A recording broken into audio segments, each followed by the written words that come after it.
Welcome to Sravani's media. దేశవ్యాప్తంగా లక్షలాది మంది వైద్య విద్యార్థులు ఎంతో ఉత్కంఠతో ఎదురు చూస్తున్న నీట్ యూజీ 2026 పరీక్షకు సంబంధించి నేషనల్ టెస్టింగ్ ఏజెన్సీ కీలక ప్రకటన చేసింది. గతంలో జరిగిన పరీక్ష రద్దు కావడంతో అయోమయంలో ఉన్న అభ్యర్థులకు స్పష్టత ఇస్తూ పునః పరీక్షను జూన్ 21, 2026 ఆదివారంన నిర్వహించనున్నట్లు అధికారులు వెల్లడించారు. ఈ నిర్ణయం ద్వారా దేశవ్యాప్తంగా ఉన్న విద్య, వైద్య ఆశావాహుల భవిష్యత్తుపై నెలకొన్న నీలి నీడలు తొలగిపోయాయి.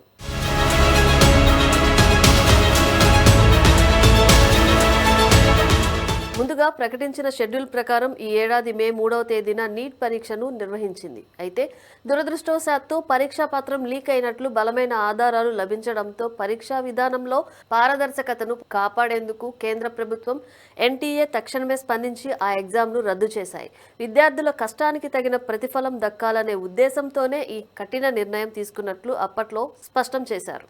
తిరిగి నిర్వహించబోయే ఈ పరీక్ష కోసం విద్యార్థులు మళ్లీ కొత్తగా దరఖాస్తు చేసుకోవాల్సిన అవసరం లేదని ఎన్టీఏ స్పష్టమైన హామీ ఇచ్చింది. గతంలో రిజిస్ట్రేషన్ చేసుకున్న అభ్యర్థులు అందరికీ ఈ పునః పరీక్ష రాసే అవకాశం కల్పిస్తామని, ఇందుకోసం వారు అదనంగా ఎలాంటి ఫీజులు చెల్లించాల్సిన పని లేదని అధికారులు పేర్కొన్నారు.